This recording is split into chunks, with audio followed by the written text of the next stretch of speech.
The air in Chicago was a crisp, merciless whip that night, carrying the scent of impending winter and the metallic tang of money. The venue was the Pinnacle Ballroom, a glass-encased event space perched on the 65th floor of the Volkov Tower, the architectural monument to legitimate power in the Loop. Outside, the city lights blurred into streaks of liquid gold. Inside, they illuminated the elite of Chicago society, a treacherous blend of politicians, bankers, and the carefully vetted few who truly ran the city. Evelyn Evie Reed felt like an exposed nerve ending amidst the polished sheen of designer gowns and bespoke suits. She wasn't here for the canapes or the networking. Hidden beneath a borrowed, modest dress, her heart hammered a frantic rhythm against her ribs. In her hand, slick with nervous sweat, she clutched a generic-looking black USB drive.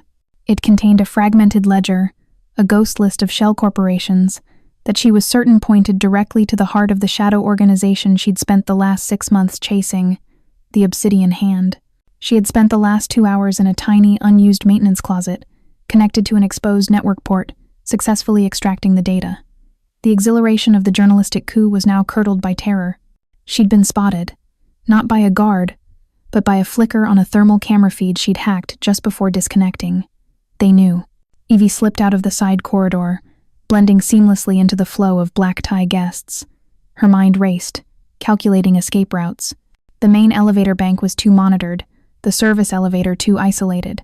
The only viable option was the stairwell leading to the rooftop observation deck, rarely used during public events.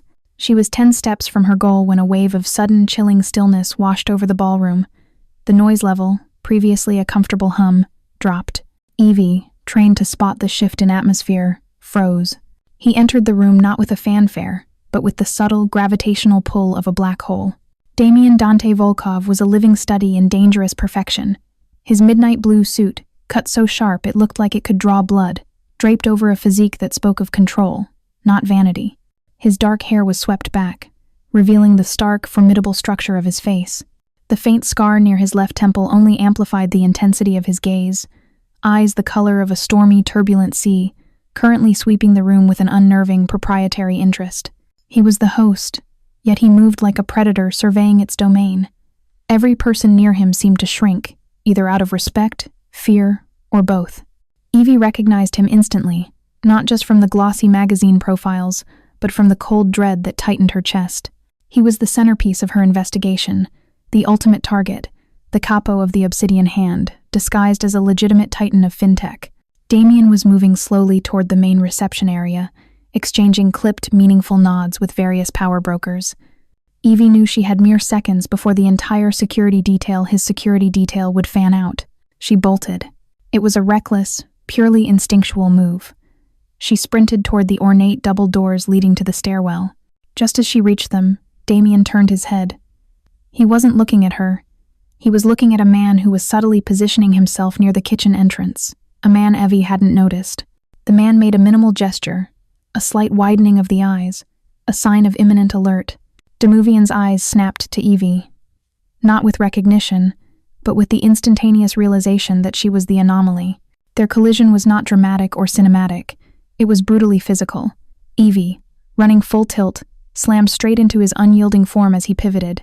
The impact knocked the air from her lungs. She stumbled back, the borrowed clutch bag flying from her grasp. Damian, with the grace of a trained fighter, caught her upper arm instantly, stabilizing her before she could fall and draw excessive attention. "Watch yourself, Tesoro." Damian's voice was a low, resonant rumble, a warning disguised as a mild reproach. It was intimate, dangerous, and sent a shiver down her spine that had nothing to do with romance. Evie could only gasp, her eyes wide with fear and adrenaline. "My apologies. I was careless." She felt the pressure of his fingers strong, precise on her arm. He was holding her just long enough to make sure she was harmless. In that split second, two things happened, unseen by the crowd. The exchange. As Evie had hit him, the black USB drive, slick with her sweat, had slipped from her numb fingers. It didn't fall to the floor. Instead, it slid neatly between the folded, stiff cuff of Damian's perfectly tailored jacket sleeve and his wrist. Only a fraction of an inch of black plastic was visible, nestled against the dark fabric. The substitute. As Evie frantically bent down to retrieve her clutch, she didn't notice that the other USB drive, the one Damian habitually kept concealed within his cuff for secure, Immediate data transfer containing a harmless decoy file had been subtly nudged out by the force of the impact and had fallen into the silk lining of her bag. They both straightened simultaneously. Evie's heart was still trying to escape her chest. A beautiful woman in such a rush, Damian observed, his gaze locking with hers.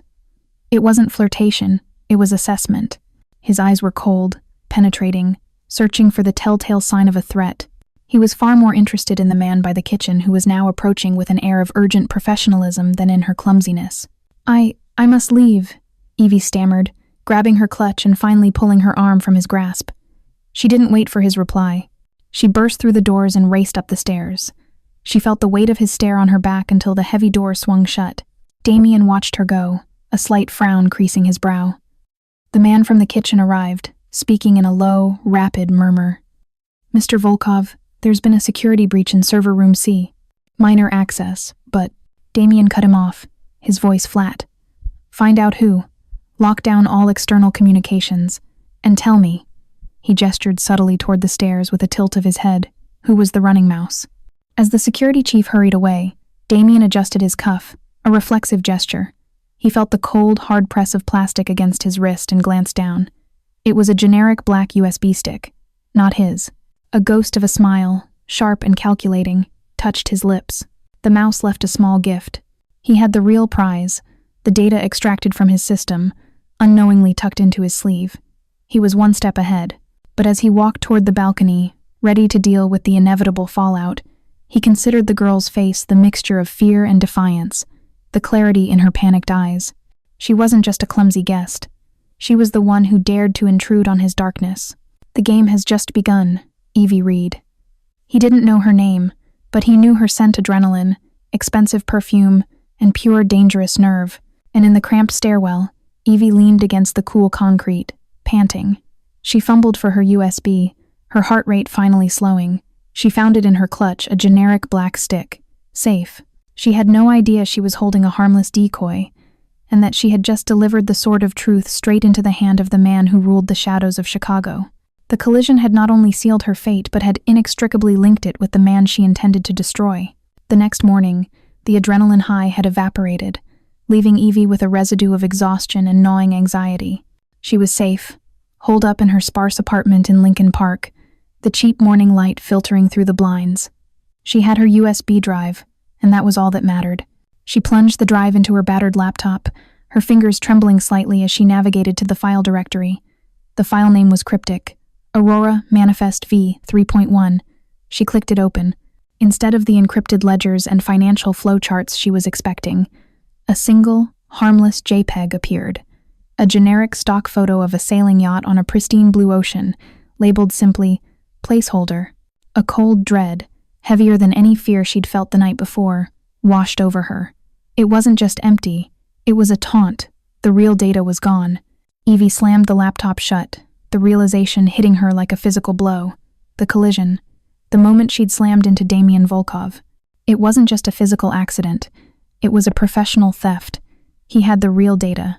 And worse, he knew she was the one who had attempted the breach. Her phone vibrated. It was a private, untraceable number. Hesitantly, she answered. Evelyn Reed. The voice on the other end was deep, smooth, and dangerously calm, the voice of the man she had just decided was her mortal enemy. You left your keys. Evie gripped the phone so hard her knuckles turned white. I don't know what you're talking about, Mr. Volkov. Don't insult my intelligence, Tesoro, Damian responded, the term of endearment sounding like a threat. The key to your laptop, the one containing the rather delightful picture of a yacht. It's safe, but the key you were looking for is here, with me. A moment of icy silence stretched across the line. Evie fought for control, her journalistic instinct overriding her terror. What do you want? Simple. I want my property back. And I want to know how a little mouse like you got into my walls. I don't have your property, Damian sighed, a sound of theatrical patience. I know, it's here. I'm talking about the decoy you so conveniently dropped into my hand last night. Now, we can do this the hard way, where my associates have a very public, very unpleasant conversation with you and your employer. Or, his voice dropped to a conspiratorial murmur, we can do it my way. And your way is? You will come to my office. We will discuss your future. I've already sent a car. It should arrive in 10 minutes. Don't be late, Evelyn. Punctuality is the first sign of respect for power. The line clicked dead. Evie ran to the window. A sleek, obsidian black sedan, the kind that whispered unapproachable wealth and menace, was idling quietly a block away. She was trapped. She had two choices: disappear, abandoning her investigation and probably running for the rest of her life, or walk straight into the lion's den. Driven by a stubborn need for truth and a terrifying lack of alternatives, she chose the den. 10 minutes later, Evie stepped into Damian's penthouse office atop the Volkov Tower. The space was minimalist, imposing, and exuded the kind of quiet wealth that didn't need to shout. The panoramic view of Chicago seemed to bow before the man standing with his back to the window, the city, his backdrop. Damian turned, his expression unreadable. He was holding the two USB drives, the useless yacht one and the real, encrypted data one. "Sit," he commanded, gesturing to a modern, uncomfortable leather chair. Evie stood her ground. "I'll stand. You have the data. What happens now?" He placed the drives on the polished black desk. "Now, you become useful. You're a journalist, yes? Driven, intelligent, recklessly brave. You've proven you can infiltrate systems, qualities I admire in an enemy and require in an employee." Evie laughed, a short, sharp, disbelieving sound. "You want to hire me? To do what? Write a glowing profile on organized crime?" "No," he said, moving closer, his dangerous aura filling the space. He stopped just shy of violating her personal space, forcing her to look up into his cold gray eyes. "I want you to be my personal assistant. My eyes, my ears. You will handle my confidential scheduling, correspondence, and public relations. In short, you will be in the eye of the storm, the ultimate Trojan horse." "Why me? You could hire anyone." "Because you tried to betray me," Damian stated simply, without malice, as if stating a natural law. "And now I own you. You're past the messy business with your father's company. The investigation you started it all disappears. You become my shadow. You see everything, but you say nothing. If you attempt to leak one word, one syllable, about my operations, your past will be resurrected, and not just professionally. The shame will destroy what's left of your family name. Your choice, Evelyn. Work for me, or ruin everything you ever cared about." Evie knew it was the truth. He could, and would, destroy her life with a single phone call. But being this close to him, to the Obsidian Hand, was also the closest she had ever been to the truth about her family's ruin. The invisible chains were being fastened. She looked at the man who controlled the darkness of Chicago, the one who held her fate and her family's honor in his hands. "I accept," Evie said, her voice surprisingly steady, a promise and a threat wrapped into one. "But let me make one thing clear, Mr. Volkov. I am not your tesoro. I am your assistant. And I am only loyal to one thing, the truth." Damian's lips curved into a slow, chilling smile. "Loyalty is a luxury, Evelyn. Survival is a necessity. Welcome to the Obsidian Hand." He picked up the real USB drive and dropped it into a heavy safe built into the wall. Evie knew that from this moment on, her life was no longer her own. She was trapped in the cold, dangerous orbit of Damian Volkov, bound by the fragile promise of uncovering the truth that lay hidden beneath his vast power. The ultimate game of espionage had begun, and she was already on the board.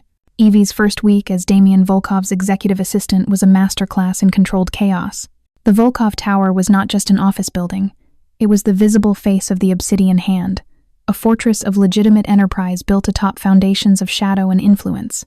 Her new workspace was a minimalist, glass-walled cube adjacent to Damian's penthouse office. From here, she controlled the flow of his life, a life conducted across multiple encrypted phones, secure video conferences, and late-night, discreet meetings.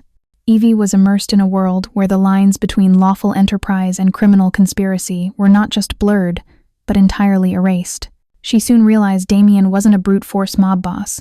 He was a corporate strategist with a ruthless edge.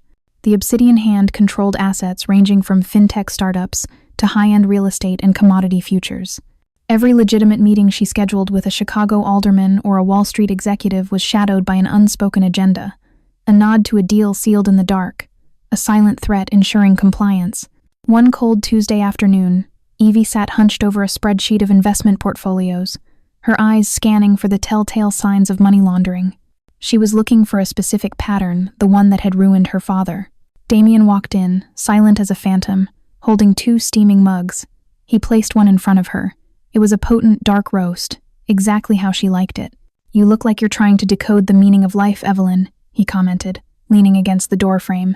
His gaze was analytical, missing nothing. "I'm trying to understand the complexity of the Volkov Group's assets," she replied coolly, refusing to meet his eyes. "It's extensive." "It's a web," Damian corrected, taking a slow sip of his own coffee. "And you, Evelyn, are now trapped in its most intricate knot." He moved to her side, pointing a long, elegant finger at a column of figures. "You see this portfolio, Project Chimera? It looks like a standard high-frequency trading platform, but its true value lies in how quickly it can liquidate assets without triggering regulatory flags. We can make a fortune disappear in the time it takes you to blink." Evie felt a shiver of morbid fascination. "And how is that legitimate?" Damian gave a slight, chilling smile.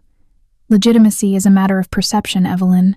When you control enough judges, enough politicians, enough regulatory data points, you define legitimacy. The Obsidian Hand doesn't break the law. We reinterpret it. We work in the legal shadows."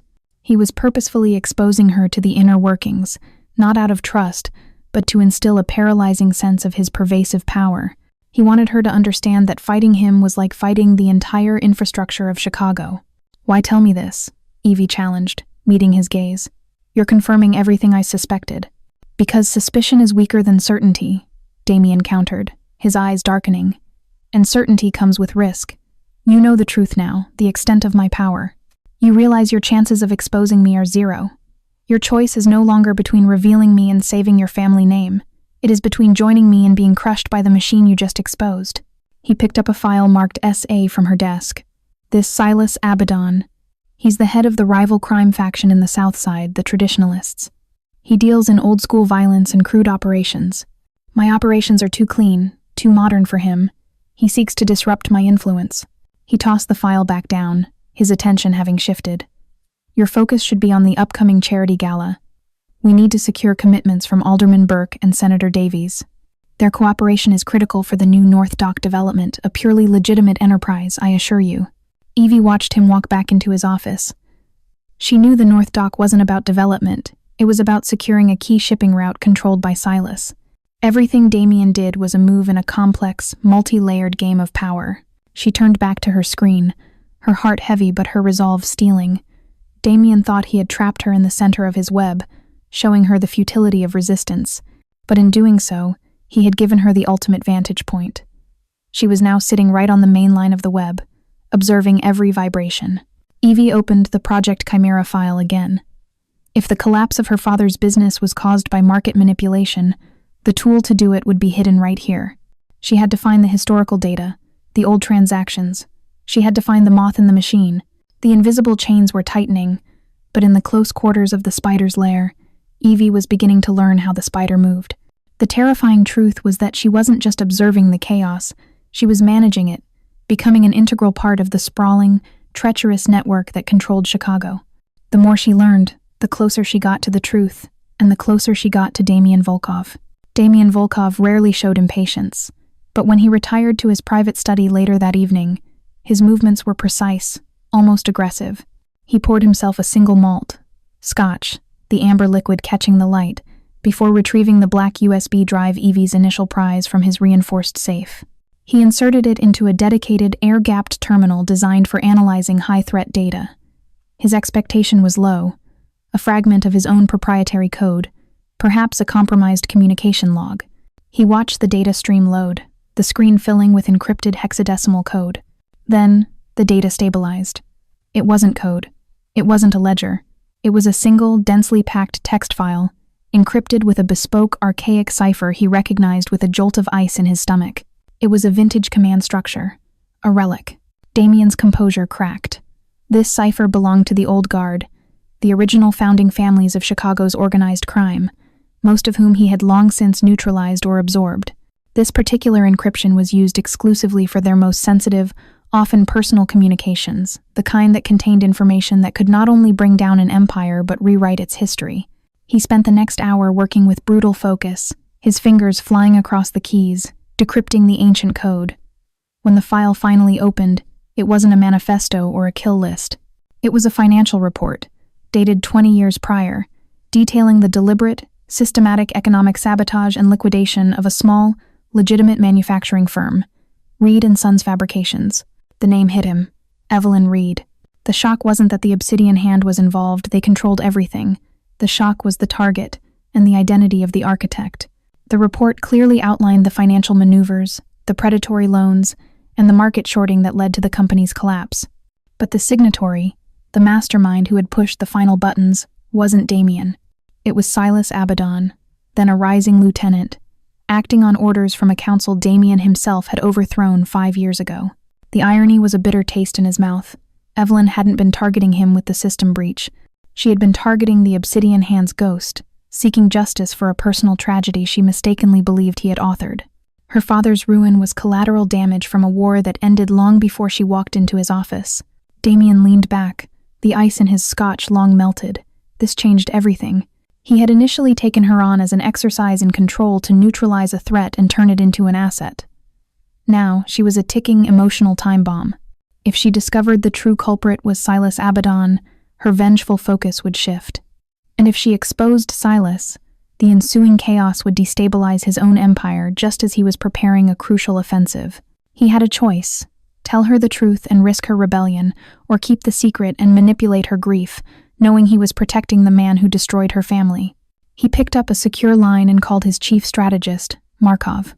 Run a deep dive background check on Silas Abaddon's financial transactions 20 years ago. Focus on the collapse of Reed and Sons. Trace every dollar, every communication, and make sure the file is flagged for eyes only. Damian knew he couldn't simply destroy the evidence. Evie had copied the file somewhere, or knew its source. The vintage command was a map to her heart, and he couldn't let Silas gain access to that kind of leverage. He walked over to his window, looking out over the glittering, heartless expanse of Chicago. He had thought he was holding Evie captive in his shadow. Now, he realized their fates were bound not by a present-day transaction, but by a shared 20-year-old trauma hidden within an outdated cipher. He had to protect her, not just from Silas, but from the brutal truth she sought.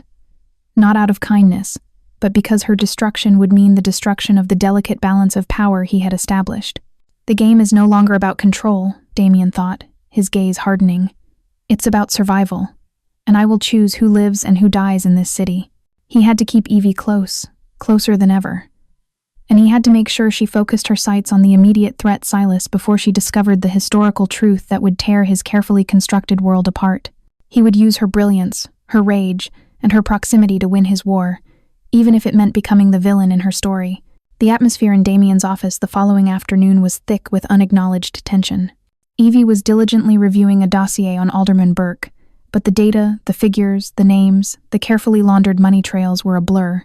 She felt Damian's presence behind her, heavy and constant. He finally broke the silence. "You've been distracted, Evelyn. Your focus is fragmented. An error in my schedule could cost me millions, or more." Evie turned, her expression guarded. "I'm perfectly focused, Mr. Volkov. I'm just acutely aware of the risk I'm running by simply existing in your vicinity." Damian walked to the expansive window, his back to her. "Risk is the currency of power, Evelyn. You trade one risk for another. You risked your career to find the truth. Now you risk your life to be near it. And you risk exposure by keeping me here," Evie countered, rising from her chair. "Why? Why take the chance? Am I truly that good an assistant, or do you enjoy the control?" Damian slowly turned, his eyes piercing and devoid of warmth. "Control is everything, Evelyn. But I keep you here because you possess a rare quality. You are a truth seeker in a world built on lies. That relentless pursuit. It's a dangerous weakness, but it can also be a unique asset. I need to understand what you're looking for precisely."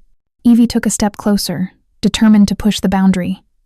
"I'm looking for the architect of my family's ruin, the one who disguised a hostile takeover as a market failure, the one who killed my father's spirit before taking his company.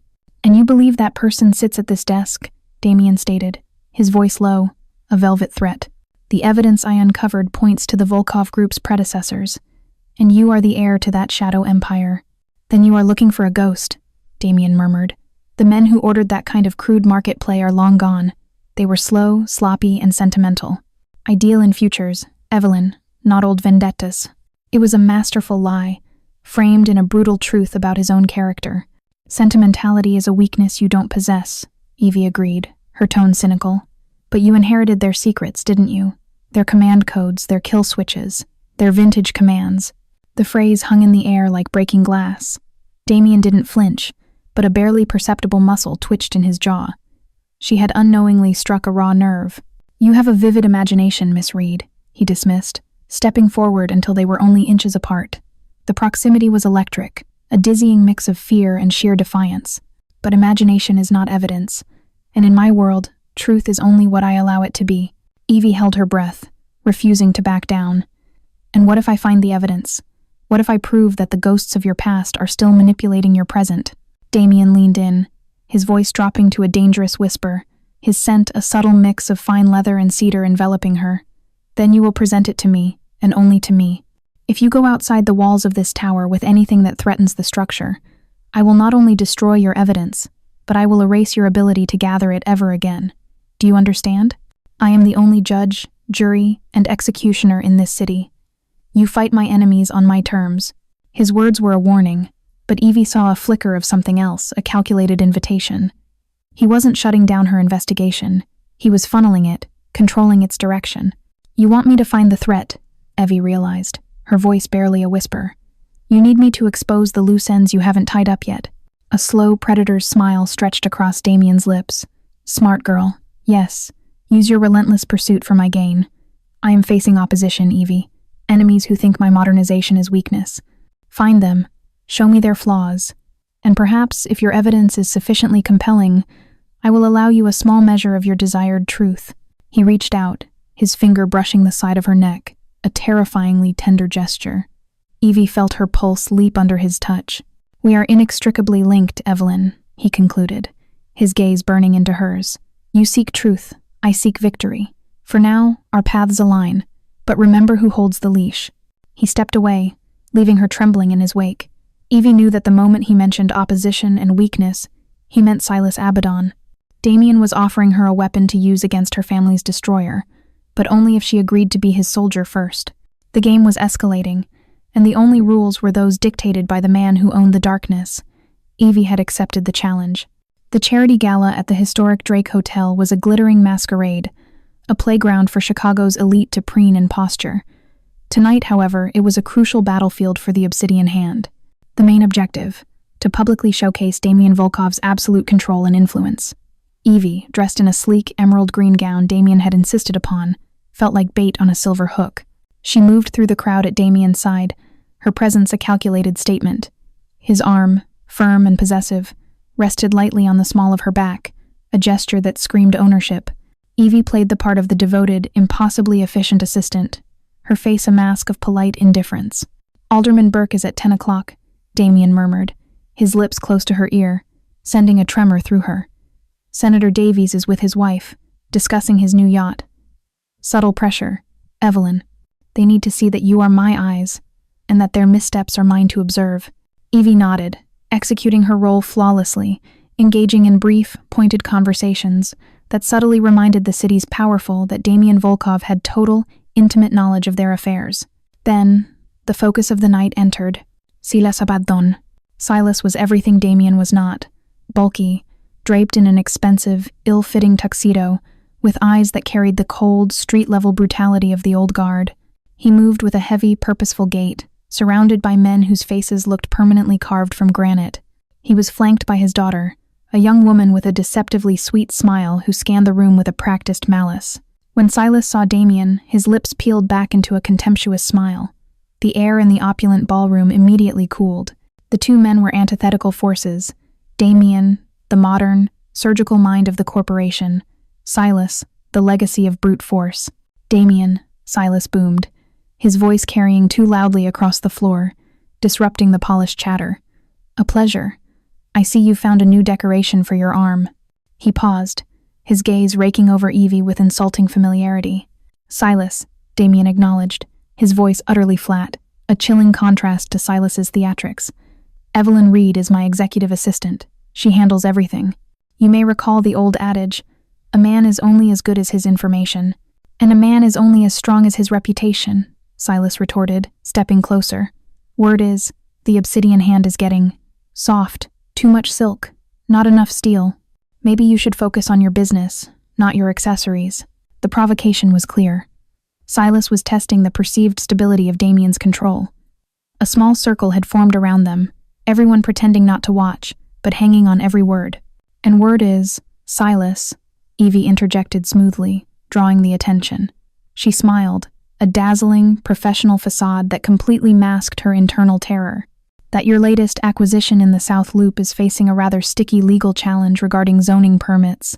A shame. Such a valuable piece of real estate. The smile vanished from Silas's face.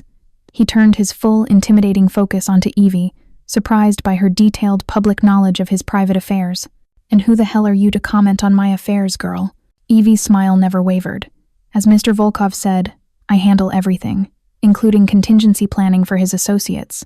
The zoning issue, Mr. Volkov said, Abaddon, hinges on a minor but critical clause in the 1998 city ordinance regarding historical landmarks.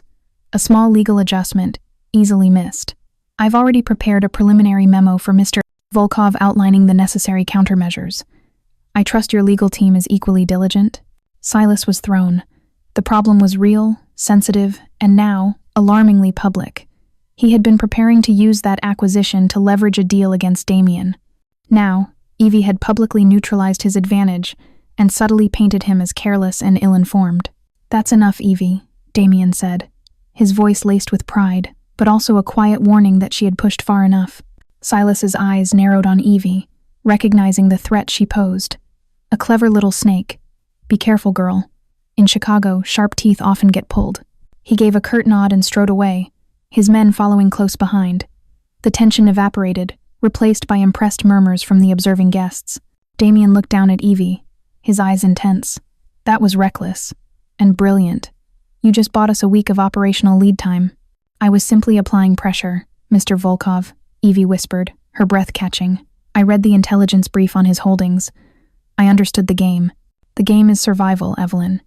And you played it flawlessly. He squeezed her waist lightly, a proprietary touch that felt less like appreciation and more like a brand. But never forget, you work for the winner. And that kind of boldness comes with a price. Evie looked into his stormy eyes. She had just publicly humiliated the man who ruined her family, but she had done it on behalf of the man who controlled her. She was a pawn, but a highly effective one, and the feeling of wielding that kind of power, even borrowed power, was intoxicating. She had secured a small victory against Silas, and in doing so, she had proved her worth, and her danger, to Damian. The war for Chicago was waged not with bullets, but with data and well-timed words, and Evie had just fired the first, most surprising, shot. The immediate aftermath of the gala saw a shift in the dynamic between Evie and Damian. He no longer viewed her simply as a hostage or a spy. She was a genuine, albeit deeply reluctant, tactical asset. The next morning, the office was quiet, the only sound the gentle tapping of Evie's fingers on her keyboard. She was drafting a complex legal document to further tie up Silas Abaddon's zoning issue, a task that required an almost lawyerly understanding of Chicago's Byzantine municipal codes. Damian watched her from his doorway. You're enjoying this, aren't you? Evie didn't look up. I enjoy solving problems, Mr. Volkov. Your enemies provide ample opportunity for that. But this enemy, Silas, he's the target of your personal vendetta. He's connected to your family's history. Evie finally paused, her hands resting on the keys. My personal feelings are irrelevant to my professional duties. You hired me to neutralize threats. Silas Abaddon is clearly an immediate threat to your operations. A beautiful simplification, Damian said, stepping into the room. But I need more than professionalism. I need clarity. If I were to tell you that Silas Abaddon had no involvement in your father's business, would you believe me? Evie turned completely, her gaze sharp and skeptical. I would run the evidence. I would require proof. Your word, Mr. Volkov, is a construct built on deception. It holds no weight for me. An honest answer, he acknowledged, his expression neutral. Good. He moved to a screen displaying a live encrypted feed of a large, complex organizational chart of the Obsidian Hand. Silas's greatest strength is his loyalty to the old ways. His greatest weakness is his inability to see the bigger picture. He believes that by controlling physical assets, docks, clubs, streets, he controls Chicago. He fails to see that the real power is in the flow of data. He pointed to a cluster of nodes labeled, the Traditionalists, Silas's inner circle. The legal maneuver you created last night has given him a significant public relations problem. Now, we use the leverage. He instructed Evie to schedule an immediate, unsanctioned meeting with the two key figures beneath Silas, the enforcer, Valeri, and the money launderer, Marco. You want me to meet them? Evie asked, incredulous. They are thugs, Mr. Volkov. They are disillusioned businessmen, Damian corrected. They see Silas's decline. Valeri is tired of street wars. Marco is tired of primitive cash smuggling. You will meet them in a neutral, public location. You will present them with a new proposal for their future, a future under my umbrella, offering legitimate integration of their skills into my FinTech apparatus. Evie realized the depth of the strategy.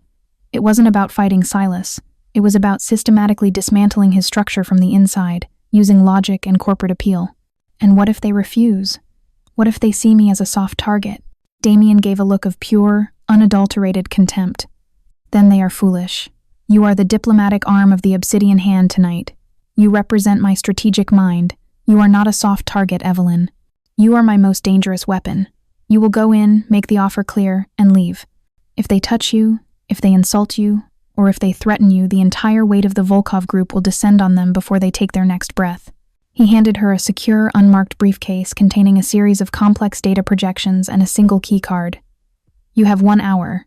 Be persuasive, be elegant, and be ruthless. Evie took the briefcase. She felt a bizarre mix of terror and empowerment. She was being sent into a viper's nest, but she was doing it carrying Damian Volkov's absolute authority. Later that evening, in a discreet, private dining room at a high-end restaurant, Evie sat across from Valeri, a mountain of a man with scarred hands, and Marco, whose nervous eyes darted everywhere. Evie spoke clearly, calmly, and with absolute confidence, presenting the detailed projections of how much more profitable their illegal operations could be if they were laundered through the Volkov Group's sophisticated, global, and virtually untraceable FinTech network. Silas Abaddon offers you petty cash and street brawls, Evie stated, closing the laptop with a decisive snap. Damian Volkov offers you a seat on the board of a multi-billion-dollar empire. He offers legitimacy, security, and a future where your families are safe. The decision is simple: the Old Guard's slow, bloody demise, or the Obsidian Hand's eternal wealth. Valeri and Marco exchanged a long, troubled look. Evie knew she had hit their pressure point, the desire for stability and ultimate, unassailable wealth. The meeting ended without incident. Evie returned to the Volkov Tower, the key card for the new partnership protocols secured in her briefcase. She walked back into Damian's office late that night. He was standing, looking out over the city. "Report," he commanded, not turning around. Valeri and Marco accepted the terms. They will begin the asset transfer immediately. Silas is officially isolated. Damian finally turned. His eyes were not cold. They held a flicker of intense, almost unnerving admiration. "You are more effective than I anticipated, Evelyn. You managed to convert brute force with logic." "I was merely being professional," Evie insisted, placing the briefcase on his desk. Damian walked over to her. "No, you weren't. You showed them what true power looks like. Calm, intelligent, and utterly without remorse. You were perfect." The air crackled between them. He reached out and gently brushed a stray strand of hair from her cheek. His touch was warm, yet commanding. "You walked into the lion's den on my word alone," he murmured. "That is not professionalism, Evelyn. That is trust, or perhaps a desperate hope for mutual gain." Evie felt herself sway, overwhelmed by the intensity of his gaze and the sheer danger of their connection. "It is strategic necessity, Mr. Volkov. I am moving towards the truth, and you are, conveniently, taking me there." Damian didn't respond with words, but with a look that stripped away all her defenses, acknowledging the silent, undeniable truth. In the chaos of their power struggle, a dangerous, fragile admiration was taking root, intertwining their paths deeper into the shadows of Chicago. He had used her to win a critical battle, and in doing so, he had only reinforced the invisible, magnetic pull between them. Evie was trapped in Damian's orbit, but her mind remained free and relentlessly analytical.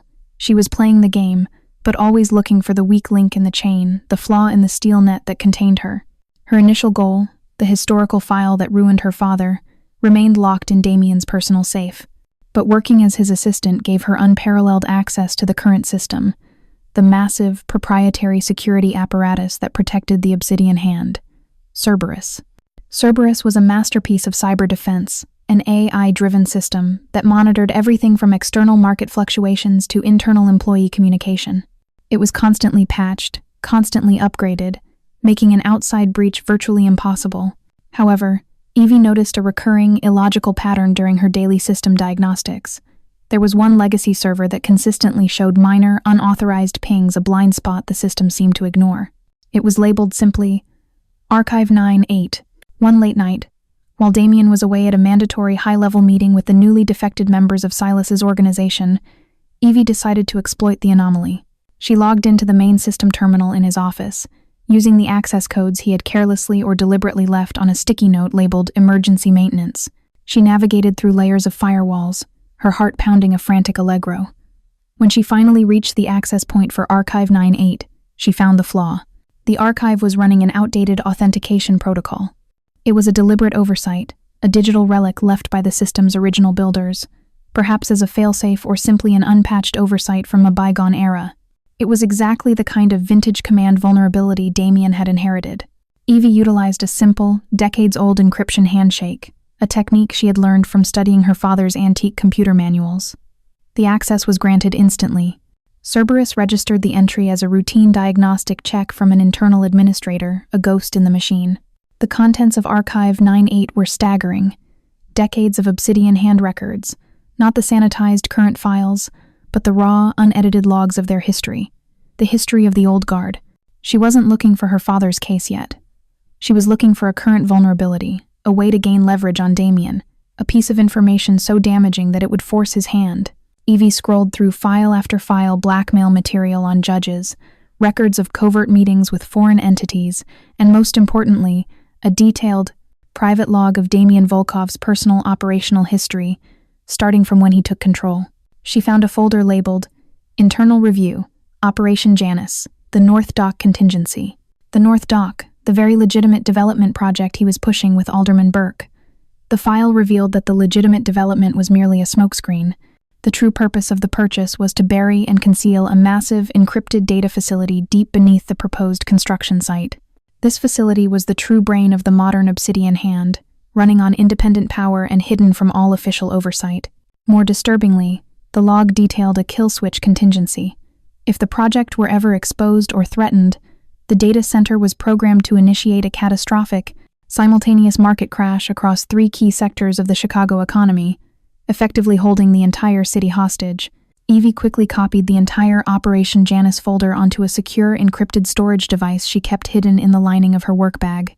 She closed the connection to Archive 9-8 and deleted the log files of her access, wiping her digital footsteps clean. Just as she finished, the office door clicked open. Damian walked in, his suit jacket unbuttoned, his tie loosened. He looked tired, but the sharpness in his eyes was undimmed. "The meeting ran long," he said, walking straight to his liquor cabinet.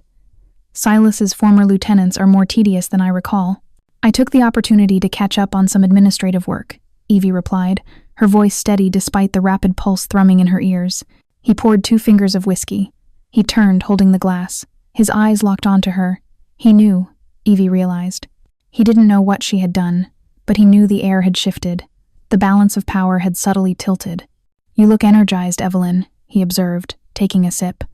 "A successful meeting always invigorates me too. Did you find what you were looking for?" Evie met his gaze, the secret burning a hole in her conscience. "I found clarity, Mr. Volkov. I now understand the true scale of the North Dock project. It's ambitious." Damian smiled, a cold, calculating gesture. "Ambitious is a gentle word for what I intend to do with Chicago. Everything here runs on ambition, Evelyn. And now that you have access, I hope you use it wisely." He didn't explicitly accuse her, but the unspoken challenge hung between them. He had given her the flaw, either deliberately or through calculated carelessness, knowing that her relentless nature would find it. Now, Evie had the key to his greatest secret and his ultimate vulnerability, the threat to the entire city. She was no longer just his hostage. She was his co-conspirator, armed with a secret that could either destroy him or, more terrifyingly, grant her the leverage to truly partner with him. The next few days were a blur of intense, shared work on the North Dock project. Evie's knowledge of Operation Janus gave her a terrifying edge. She understood the true stakes and could anticipate Damian's moves, often correcting subtle logistical errors that would have exposed the data center's existence.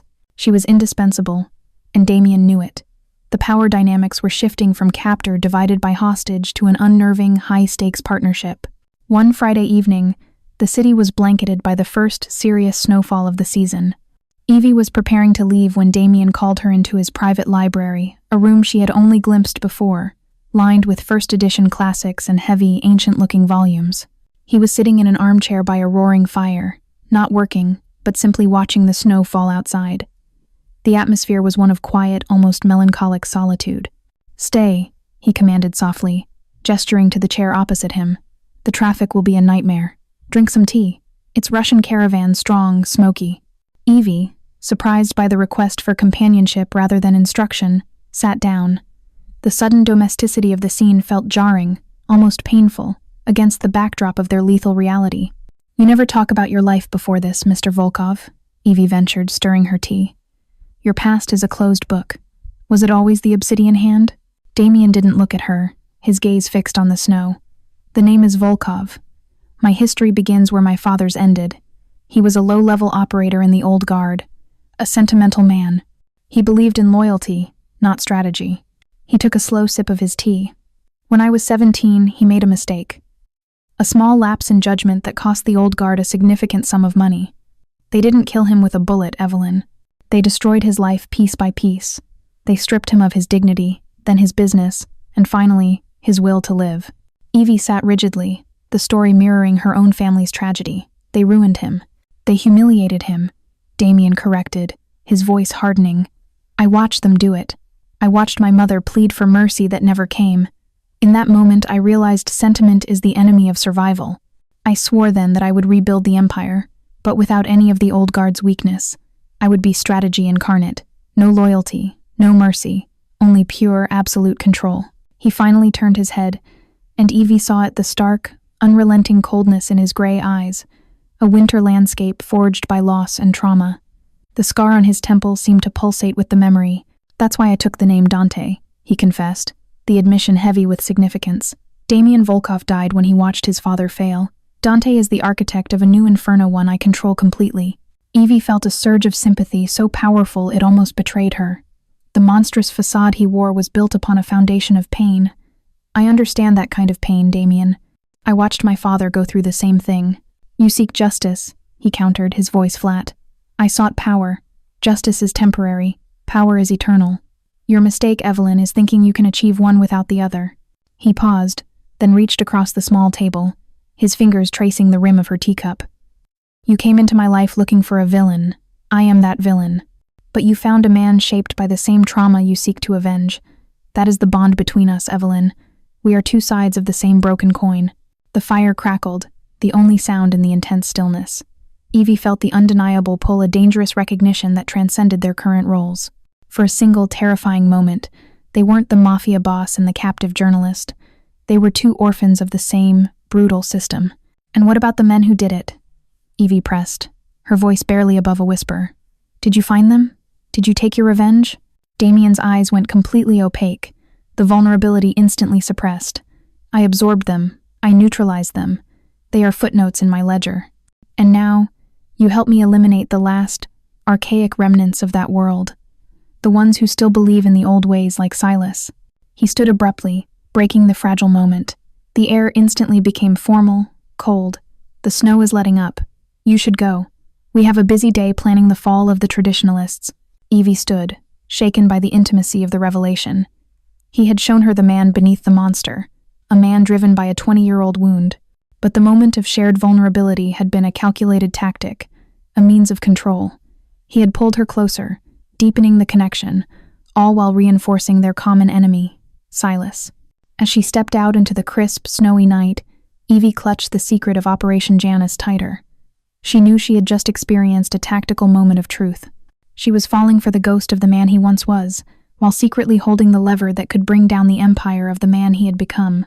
The information Evie had provided about the North Dock project had successfully neutralized the immediate threat from Silas, but it had also forced Damian to accelerate his timeline. The conflict was now moving from strategic manipulation to open confrontation. Evie was spending an intense afternoon analyzing Silas's last remaining key asset, a legitimate, looking but heavily leveraged holding company, Aramis Holdings. If Damian could acquire or bankrupt Aramis, Silas would lose the last vestige of his financial credibility among the city's legitimate power brokers. As Evie dug through old public records, she hit a strange anomaly. Aramis Holdings had a long, complex paper trail, but a particular set of loans, dating back 20 years, had been signed off by her father's firm, Reed & Sons Fabrications, just months before its collapse. Her blood ran cold. Why would her small, legitimate firm approve loans for a shadowy holding company? She cross-referenced the names on the Aramis documents with the names on the vintage command report, the one in Damian's safe that detailed her father's ruin. The names of the old guard council members were there. Evie stared at the screen, a chilling realization dawning. Her father hadn't just been a victim of market sabotage. He had been an accomplice, or at least had his company used as an unwitting tool. The loans from Reed & Sons had been leveraged by Silas's predecessors to execute some part of the old guard's strategy, only to be turned against him later. The truth was a punch to the gut. Her family's name wasn't just ruined by a crime, it was implicated in one. Just as this horrifying truth settled upon her, the office intercom buzzed. It was Markov, Damian's chief strategist. "Miss Reed, the meeting with Senator Davies has been delayed.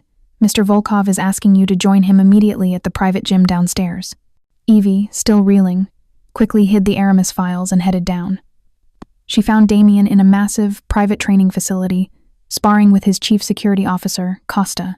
Damian moved with brutal, controlled power, a flurry of efficient strikes and blocks. His intensity was frightening.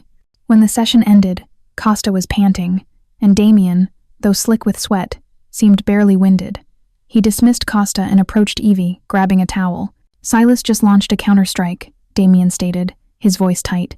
"He didn't fight the North Dock or the defections. He went after my personal reputation." He tossed Evie a secure tablet. The screen displayed a draft of an article scheduled to run on a major Chicago news blog, linking Damian Volkov to the sudden, mysterious withdrawal of funds from a prominent local charity, the same one that hosted the gala where they met. The article was a calculated smear, painting Damian as a greedy, hypocritical thief who preyed on the city's most vulnerable. "He's using the old guard's playbook," Evie observed, reading the details. "Attack legitimacy. Use public perception as the weapon. He's not fighting the corporation, he's fighting the man." "Precisely," Damian confirmed, his eyes burning with controlled fury. "And the information is just credible enough to cause significant damage. I need you to bury it before it goes live in the morning. I need the truth exposed, Evelyn. Not the truth about the Obsidian Hand, but the truth about Silas's desperate methods. I will need access to the charity's real financial records," Evie said, her mind snapping back into professional mode, "and proof that Silas manufactured this leak." "You have full authorization," Damian said. "The files are already on the secure network. Find the lie, Evie. Expose the desperation." He leaned in, his gaze intense. "If you succeed, this will be the final blow to his public standing. His reign will be over, and you will have your ultimate access." Evie nodded, but her mind was elsewhere. She had two truths now, the public one, where Silas was the enemy, and the deeply personal one, where her father was entangled in Silas's past crimes. She realized the chilling double game she had to play. She would destroy Silas using Damian's resources, satisfying Damian's strategic need. But by accessing Silas's remaining financial records, she might also find the absolute proof of her family's involvement, thus proving the veracity of the vintage command report in Damian's safe. She was about to destroy the man who was both her original target and the key to her personal mystery, all while serving the man who held the final truth. "Consider it done," Evie said, her voice steel. She left the gym, not looking back.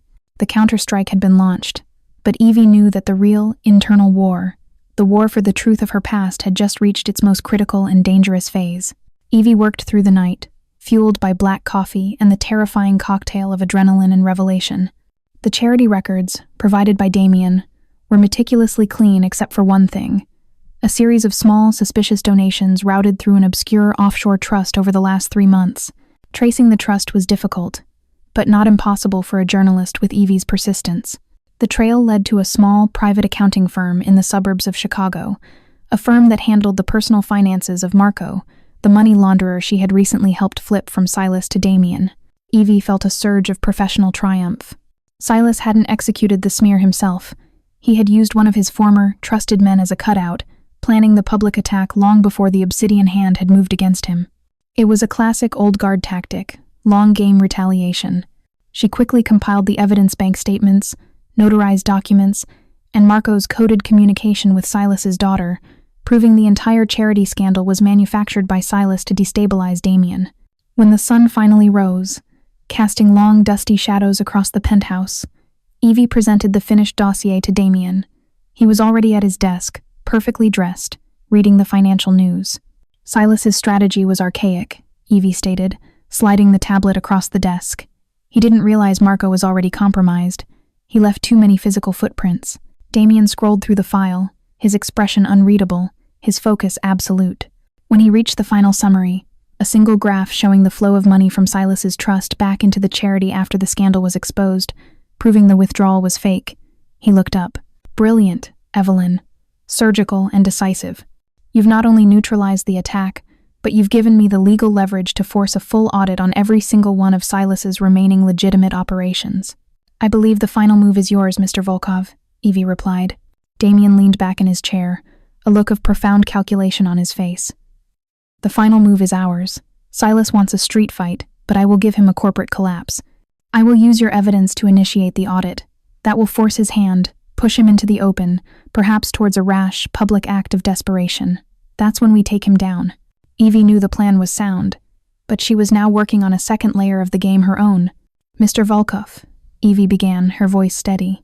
To complete the neutralization of Silas, I recommend running a comprehensive review of all his remaining assets, specifically targeting any old guard connections that may lead to secondary attack vectors. I've noted a suspicious number of archived loans tied to Aramis holdings from over 20 years ago. She watched Damian closely. She had to mention Aramis without revealing her knowledge of her father's firm's connection. Damian's eyes narrowed slightly, but his composure remained intact. Aramis. Yes, a necessary step. However, those old records are likely obscured. You'll need the right decryption key to access the true ownership data. He hesitated, then slowly reached toward a small, velvet-lined compartment in his desk, a place Evie knew contained the key to his personal safe. He pulled out a worn, metallic key. This key, Damian said, holding it out, his gray eyes piercing hers, opens the vault containing my most sensitive files.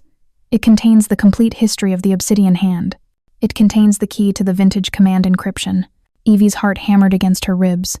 He was giving her access to the truth. She sought the file on her father's ruin, but only under the pretext of his own strategic need. Take it, Damian instructed.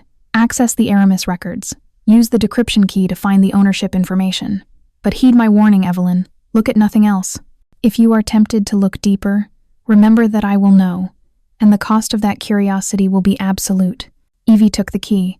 It was cool and heavy in her palm, a symbol of both profound trust and ultimate danger. She was now holding the key to the end of Silas Abaddon and the truth about her past. The two narratives were finally merging. I understand the terms, Mr. Volkov, Evie said, her voice steady. She didn't miss the cold, calculating glint in his eyes. Damian was playing a three-dimensional chess game, using Evie's investigative skills to destroy Silas, while simultaneously dangling the truth about her past as bait, ensuring her compliance and preventing her from going rogue. He was controlling her revenge. Evie walked out of the office, the key clutched in her hand. The hunt for justice was now fully aligned with the war for Chicago. She was his partner in crime and his secret opponent in the search for truth, and she would use his key to open both doors. The audit on Silas Abaddon's assets, triggered by Evie's findings, was swift and devastating. Cornered and humiliated, Silas was forced into a rash, desperate action. Damian's intelligence network, now bolstered by the former traditionalists, indicated that Silas planned to seize a shipment of highly sensitive, black-market financial hardware that was being delivered through a network of small warehouses in Chinatown. This was not about profit. It was a final, symbolic strike to cut off Damian's technological supply line. He's resorting to crude force, Damian stated, reviewing the security briefs with Evie. We let him take the bait. We'll intercept him and his remaining men at the point of action. Evie, I need you to confirm the final manifest codes for the shipment. It's encrypted on a remote server that only your credentials can access without triggering a full lockdown. Evie accessed the server, quickly downloading the encrypted manifest. She noticed the rendezvous point was a disused processing plant on a dark, forgotten stretch of Archer Avenue. The location is too exposed, Evie noted, looking at the logistics. It's a perfect choke point.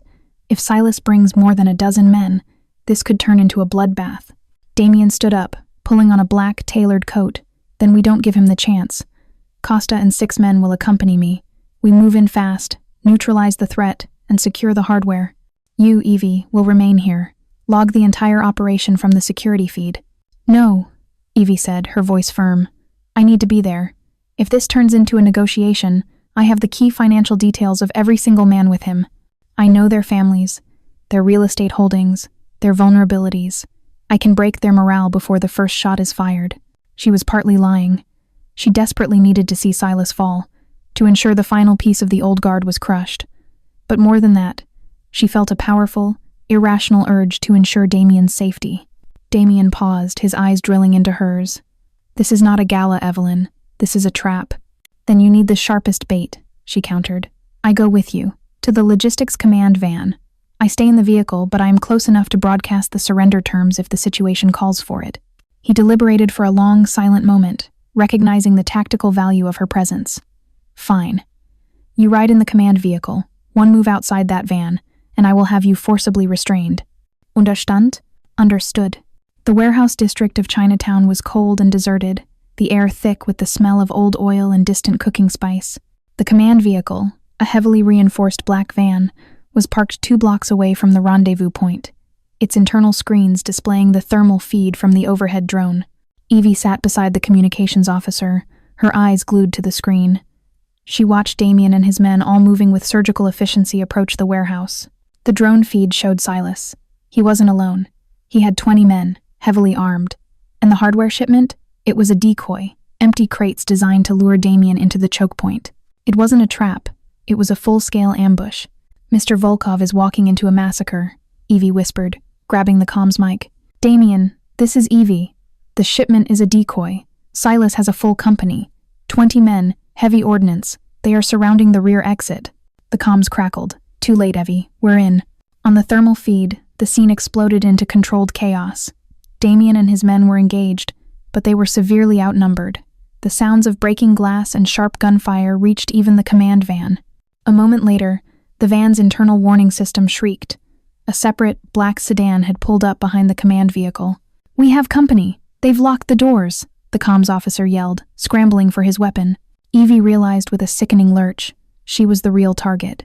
Silas hadn't gone after Damian. He had gone after the asset that had single-handedly undone his empire, her. A man in a ski mask slammed a heavy sledgehammer against the reinforced glass of the van.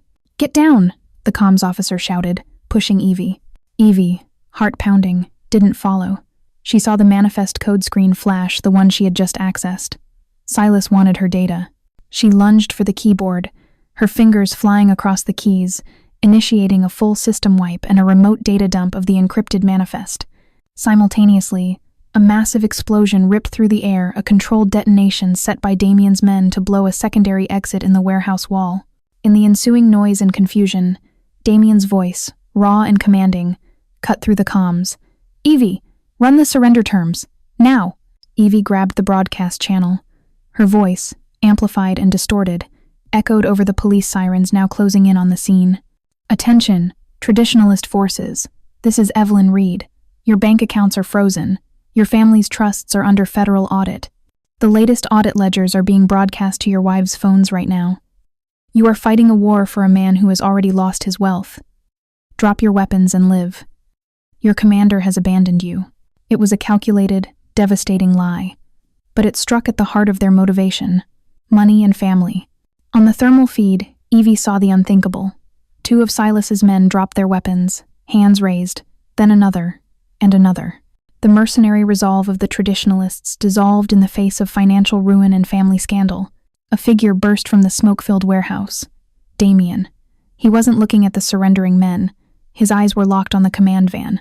Silas, enraged, lunged at Damian from the shadows. Damian pivoted, his movements liquid and lethal, delivering a devastating, precise strike to Silas's temple. Silas collapsed, defeated not by a bullet, but by the sheer, cold violence of Damian's expertise. The attackers on the command van scattered, their mission having failed amidst the chaos. Damian sprinted to the van, wrenching open the door. He didn't speak. He grabbed Evie's face, his eyes searching hers for injury, his touch frantic and rough. Are you hurt? His voice was raspy, laced with a fear Evie had never heard from him before. I'm fine, Evie whispered, shaken but unharmed. They were after the data. I wiped the system.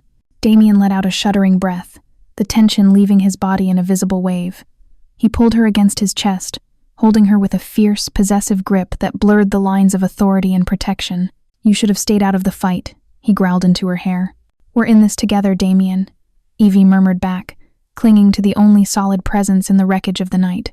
The embrace was not romantic. It was a desperate sharing of trauma, a mutual recognition of the terrifying, undeniable fact. Their fates were now inextricably linked. They had faced death together, and in the shadow of the ambush, the professional distance that separated them had been violently, permanently destroyed. The aftermath of the Chinatown ambush was a turning point. Silas Abaddon was alive, but captured and neutralized, his empire in shambles. The victory was absolute, purchased at the cost of intense, shared danger. Back in the quiet, sterile sanctuary of the Volkov Penthouse, the emotional fallout was palpable.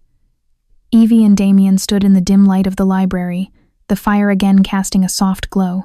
Damian was nursing a nasty gash on his forearm, sustained in the fight. Evie, strangely calm, insisted on cleaning and bandaging the wound herself. "Costa should do this," Damian protested, his voice low. "Costa isn't here," Evie said simply, her touch firm as she applied antiseptic. She worked in silence, focused on the task, but keenly aware of the intimate proximity. "You saved my life, Evelyn," Damian finally admitted, his gaze intense. The warning, the surrender broadcast, it was strategically perfect and deeply reckless. "I was protecting my investment," Evie replied, deliberately maintaining a veneer of professionalism. "Don't lie to me," Damian said, his voice dropping to a near whisper. He reached up, his uninjured hand cupping her cheek, forcing her to look into his eyes. "When you saw them attack the van, you didn't run. You stayed and fought with Data, and you risked everything. Why?" Evie hesitated, her professional armor finally cracking. Because you were finally going to give me the truth." She lowered her gaze to his face, her fingers tracing the faint, jagged line of the scar on his temple. "This," she murmured, her voice thick with emotion, "tells me everything I need to know about the price of your power. But I want to know the price of mine." Damian closed his eyes briefly, a flicker of pain not from the wound, but from deep within crossing his face. He knew what she was asking. "The scar," he began, his voice rough. "It was Silas, a decade ago. I was consolidating power, and he saw me as a threat. He tried to have me killed in a legitimate business accident. I survived, but I learned that the traditionalists believe violence is the only language. I chose to speak in finance, data, and subtlety." He opened his eyes, which were now raw and exposed. "You and I, Evelyn, are defined by the same kind of wound, the wound of betrayal by the old guard." He took her hand, the one that was tracing his scar, and guided it down to his heart, which beat steadily beneath the fine material of his shirt.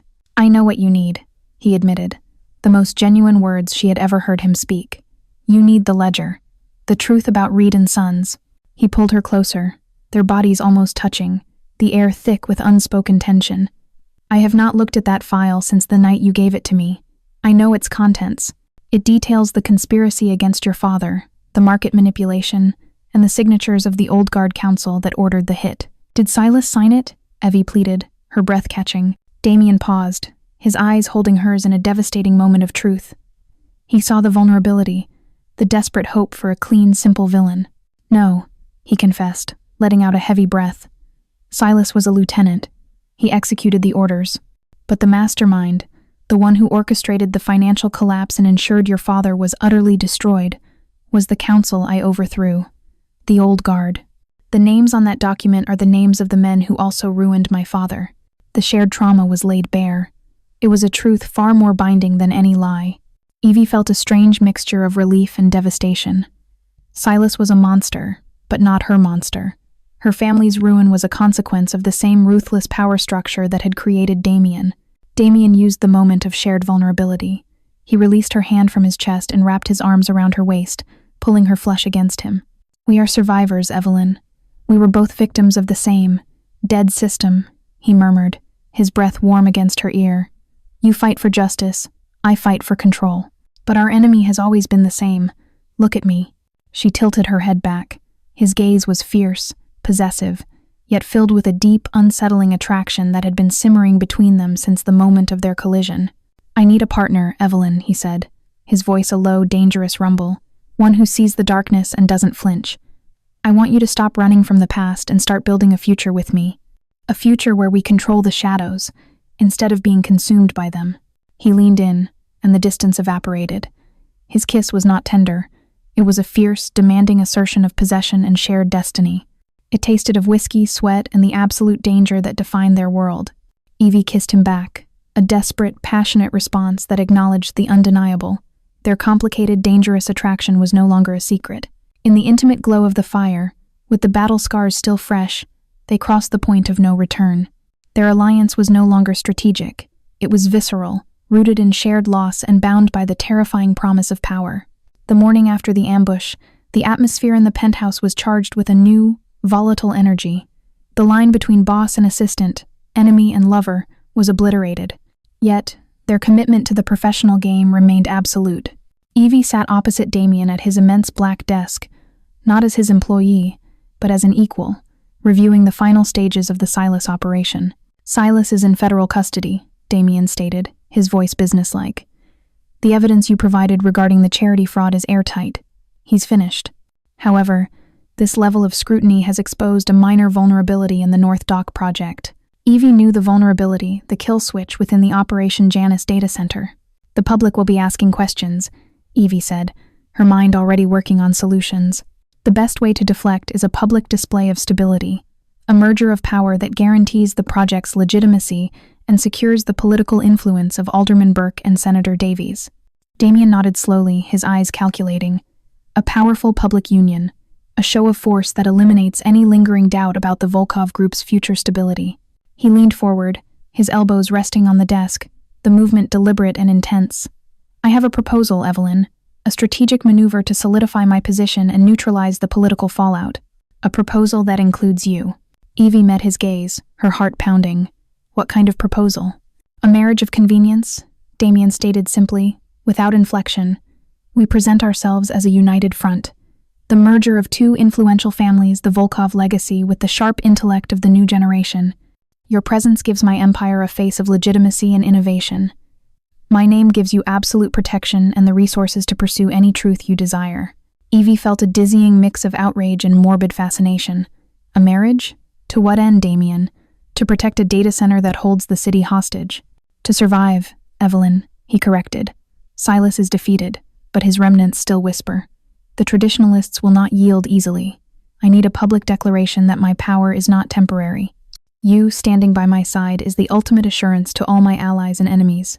He reached across the desk, taking her hand. His thumb traced the fragile skin of her wrist.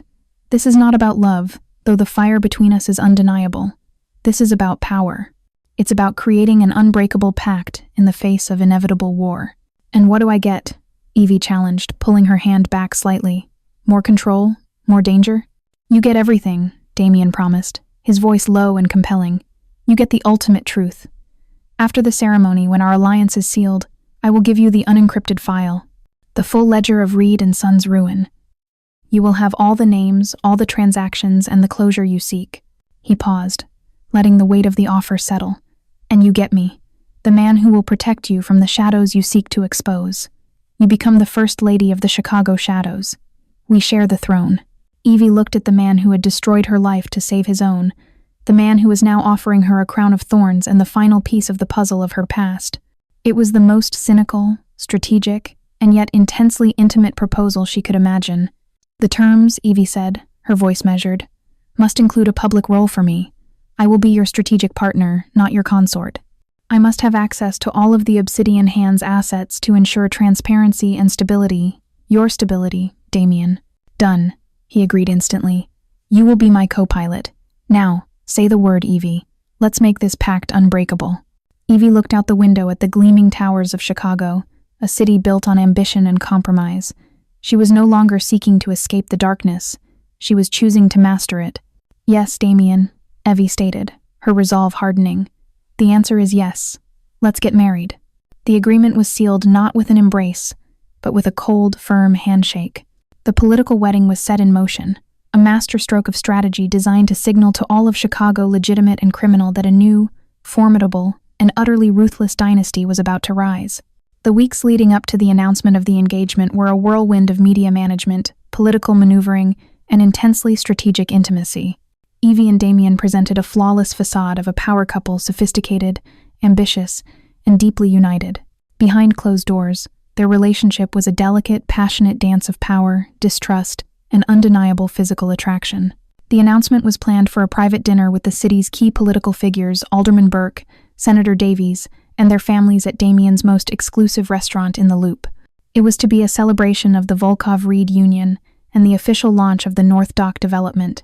Just as the dinner service was underway, and Damian was raising a glass to make his toast, the restaurant's lights flickered and died. A moment of confusing darkness fell over the exclusive crowd. Then the emergency lights snapped on, casting the room in a harsh, sickly yellow. The main doors were blocked by two hulking, masked figures, remnants of the traditionalists, still loyal to Silas, attempting a final, desperate act of terror. A chilling voice, amplified and distorted, cut through the silence. Damian Volkov. Your WIFETOBE is not who she says she is. She is the journalist who betrayed Silas. She is the cancer in your legitimacy, and she is the daughter of the man who was caught in the old guard's web. Let her go, or the secrets of the Obsidian Hand are revealed. The attack was a crude, old-school disruption, but the threat was devastating. The masked man had a briefcase in his hand, a crude digital timer blinking ominously on its side. He wasn't threatening a bomb. He was threatening to expose a catastrophic data dump. Panic erupted among the guests, politicians scrambling, security guards drawing weapons. Damian remained perfectly still, his hand reaching instantly for Evie's, his face a mask of cold, controlled fury. It's a distraction, he hissed to her. They're trying to create enough chaos for the data dump to commence. The masked man stepped forward, pointing an old-fashioned shotgun directly at Evie. We are here for the traitor, Volkov. Let her walk out with us, and we stop the timer. Or your entire life, your Operation Janus, is exposed to the world. The word Janus hung in the air, proof that Silas's remnants knew the ultimate secret of the Obsidian Hand. Evie realized the truth instantly. She wasn't the target, she was the trigger. They wanted to force Damian to expose the true nature of their relationship, her journalistic past, to the most powerful people in Chicago. Damian pushed Evie gently behind him. You misjudge me, he stated, his voice ringing with authority. Evelyn is mine. You will not touch her. Then watch your empire burn, the masked man roared, his finger hovering over the activation switch on the briefcase. Evie knew the kill switch. If he released the data dump, the market crash contingency of Operation Janus would activate as a defense mechanism, plunging Chicago into chaos. Evie stepped out from behind Damian, her posture resolute. Wait, she commanded, her voice cutting through the tension. She ignored the masked man and looked directly at the panicked faces of the alderman and the senator. Yes, Evie admitted, her voice loud and clear, sacrificing her secret for the sake of the city. I am Evelyn Reed, the investigative journalist. I came here to expose the Obsidian Hand. I came here to find the truth about the old guard who ruined my family. But what I found was not a simple villain. I found a strategist who is protecting this city from the brute force and archaic violence that you see right now. She looked at Damian, her eyes blazing with a mixture of fear and absolute, desperate love. I chose to stand with Damian Volkov because I realized that to defeat the darkness, you must control it. We are not just getting married for power, we are doing it to end the war.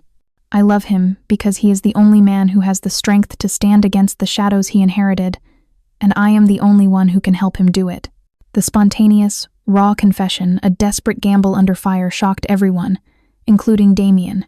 The masked man, momentarily stunned by the emotional outburst and the public declaration, wavered. She's lying! She's a spy! But the distraction was enough. In that split second, Costa and Damian's security detail, moving with trained efficiency, struck. A smoke grenade exploded, briefly blinding the room. Damian grabbed Evie, pulling her low behind a heavy table, sheltering her body with his own. The air was filled with shouts, the thump of bodies, and the sharp, muffled discharge of tasers. When the smoke cleared, the two masked men were subdued, and the briefcase was secured. The politicians were shaken but physically unharmed. Damian slowly rose, his arm tight around Evie. He looked down at her, his expression a complex mix of shock, triumph, and intense, possessive devotion. You confessed your love, he murmured, his voice husky, in front of Alderman Burke. You were about to lose the city, Damian, Evie countered, breathless. I gave you the ultimate deflection. Now, use it. Damian looked at the horrified politicians and then back at Evie. He took a deep breath, smoothing his jacket. He didn't deny her past. He didn't deny the threat. He simply reasserted control. "Senator Davies, Alderman Burke," Damian announced, his voice regaining its chilling authority. "You heard my fiancée. She is an unrelenting truth seeker. She came to expose the darkness, but she chose to stand with the man who can control it. This attack was a desperate attempt by the defeated remnants of Silas Abaddon's crew to destabilize our city. Now we move forward. The engagement is confirmed. The North Dock development proceeds. And the Obsidian Hand will ensure that Chicago remains safe, stable, and under control." He tightened his grip on Evie's hand and pulled her closer, his gaze a silent promise of revenge and protection. The confession had been the truth, a raw, emotional declaration made under duress, but in Damian's hands, it was instantly converted into the most powerful strategic weapon of all. The line had been crossed. The game was no longer about power. It was about the dangerous, undeniable love that had blossomed under fire. The failed assassination attempt solidified the alliance between Evie and Damian in the eyes of Chicago's elite. Evie's public confession was twisted and amplified by Damian's media machine. She was portrayed as the crusading journalist who, through love, had seen the light and chosen to partner with the city's most stabilizing power broker. 2 days after the incident, the danger had passed. Damian honored his promise. He led Evie back to his personal safe, the one containing the vintage command report. "The war is over, Evie," Damian said, his voice quiet. "Silas is being transported to a supermax facility, courtesy of the feds. The final piece is yours." He opened the safe, pulling out a slim, ancient-looking manila folder, the ledger. Evie's hand trembled as she took the file. She sat down at the desk, the names on the faded paper jumping out at her, the old guard council, the exact dates, the exact transactions that led to the collapse of Reed and Sons. She scanned the documents, her eyes blurring with 2 decades of pent-up rage and grief.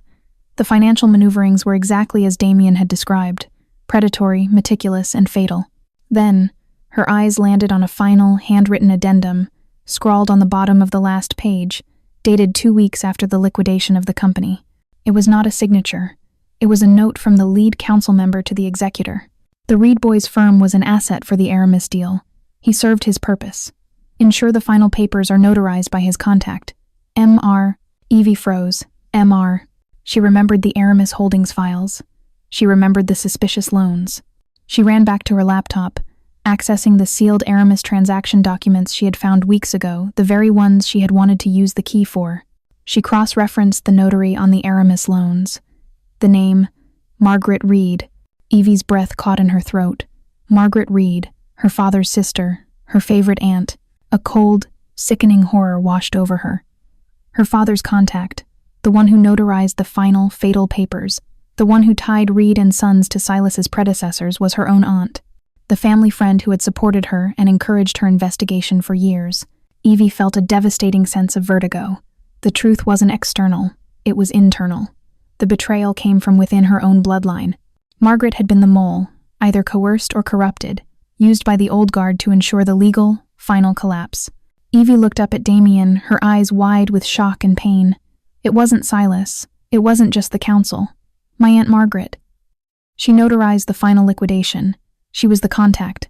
Damian's expression was sorrowful, yet unsurprised. "I suspected a deeper mole, Evie. The old guard was never crude. They always used trusted personnel. It was a secondary insurance policy. They weaponized your family's loyalty. She encouraged me to find the truth," Evie whispered, the memory of her aunt's comforting words now sounding like venom. She wanted me to bring down the Obsidian Hand so she could cover her own tracks. The full weight of the truth, the final, brutal betrayal crushed Evie. Her 2-decade quest for justice was based on a lie, a family betrayal that no amount of criminal justice could ever rectify. Evie closed the file, the physical pain in her chest overwhelming. She looked at Damian, who had stood patiently, allowing her to process the devastation. "The final piece is in place," Evie said, her voice shaking but firm. "The old guard is dead, Silas is in prison, and the mole is exposed. The past is closed." She stood up, walking directly into his arms. She clung to him, not for comfort, but for the stark reality of his strength. "This is our future, Damian," she choked out. "The only future. Away from the lies, away from the ghosts. We close the book on Chicago's past and build our own empire on its ashes." Damian held her fiercely, his hand stroking her hair. We survived the truth, Evie. We survived the betrayal. Now, we are unbreakable. The final piece of the puzzle had been put in place, but it was a piece that proved the world was far darker and more complex than Evie had ever imagined. The revenge was complete, but the cost had been the death of her last illusion of family purity. She had walked through the fire, and only Damian Volkov was left standing with her. With Silas defeated and the truth about Evie's past exposed and internalized, Damian turned his full, relentless focus back to consolidating his power. The final step was to neutralize the political and financial damage caused by Silas's failed attack and Evie's confession. The market is volatile, Damian explained to Evie over a private late-night dinner. The traditionalists' last action created enough instability to spook legitimate investors. I need a single, decisive action that demonstrates absolute control, not just over the shadows, but over the city's entire financial framework. The North Dock project, Evie stated, understanding the logical move. We announce the start of construction with massive fanfare. Use it as a symbol of stability. Not enough, Damian countered, swirling the wine in his glass. I need to take a massive, public risk that only the Obsidian Hand can survive. A wager that proves my absolute confidence in the future of the city and in our ability to control it. He looked at her, his eyes glittering with the intensity of a true gambler. We are going to buy out the single largest remaining debt portfolio from the state of Illinois. Every bond, every note, every cent of historical debt, we absorb it. Evie stared at him, stunned. That's $1 trillion risk, Damian. It's an unprecedented move. If the market shifts, it could crush the Volkov group.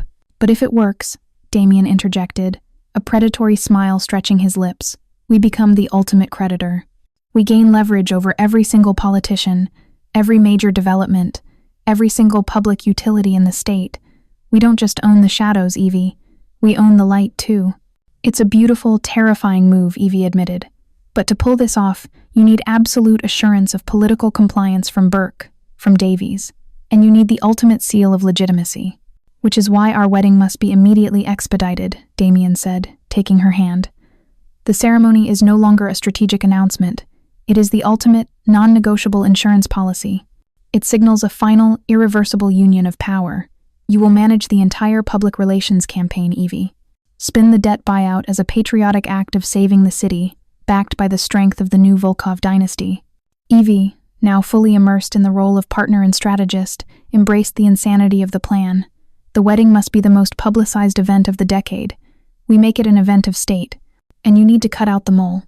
You need to ensure Margaret Reed is neutralized before the merger, or her past ties to the old guard could resurface and compromise the entire debt negotiation.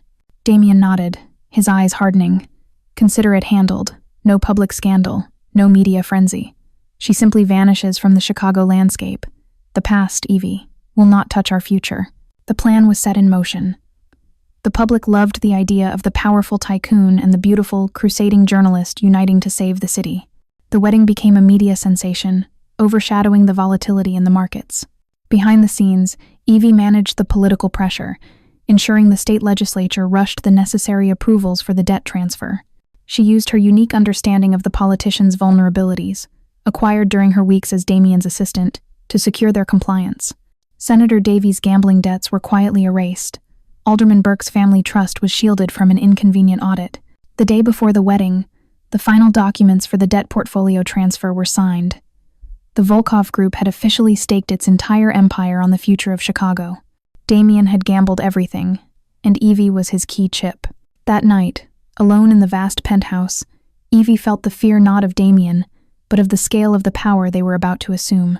She walked over to Damian, who stood by the window, watching the city that would soon be his. You won, Damian, she whispered, wrapping her arms around his waist from behind. You took the ultimate risk, and you won. You truly control this city now. Damian turned in her embrace, his expression complex, a mix of triumph, exhaustion, and a rare, almost vulnerable honesty. I didn't win alone, Evie, he said, holding her gaze. You were the catalyst, the anchor, and the face of the legitimacy I needed. I chose you to destroy my enemies. I kept you to ensure my victory. But somewhere along the way, I realized, I need you to survive, Evelyn. I need you in the darkness, and I need you in the light. He lowered his head and kissed her, a deep, tender kiss that was a promise, not a strategy. It was a commitment forged in shared danger and the brutal truth of their intertwined pasts. The final wager of the empire was settled. They were ready to assume the throne. The wedding day was a dazzling spectacle, a controlled media frenzy designed to project absolute power and legitimacy. The ceremony was held in the grand ballroom of the Volkov Tower, overlooking the entire city. Evie wore a gown that was elegant, powerful, and understated a symbol of her new role. Just as the officiant reached the point of "I do," the ceremony was abruptly, violently interrupted. The doors burst open, and a figure was shoved into the room. Silas Abaddon. He was disheveled, bleeding, but his eyes burned with a final, desperate hatred. He hadn't been transported to a supermax, he had been part of a highly secure prisoner exchange, and his remaining loyalists had staged a brutal, bloody jailbreak. They had one final target, Damian and Evie. "Don't do it, Volkov," Silas screamed, his voice raw. "She is a snake. She betrayed you. She has the codes to your Operation Janus on that drive, and she planned to expose you after the wedding." Silas's loyalists, a half-dozen heavily armed men, filed in, barricading the doors and cutting the power to the main lights, plunging the ballroom into a tense, chaotic gloom illuminated only by the emergency neon signs. Damian pushed Evie behind him, his calm absolute, his eyes burning with controlled rage. "It's a lie, Silas. You're finished." "A lie?" Silas cackled, pointing at Evie. "Ask her about the kill switch, Volkov. Ask her about the Archive 9-8 breach. She has the key to your city's doom." Evie stepped out from behind Damian, holding the final, raw truth in her hands. She looked at Silas, the architect of her suffering, the final ghost of the old guard. "You're right, Silas," Evie said, her voice clear and strong. "I did find the kill switch. I found the codes. I found the truth of the city's ruin." She turned to Damian, ignoring the gasps from the guests and the menacing presence of Silas's men. "And I gave it all to Damian. I chose to use the power to protect this city from people like you, Silas.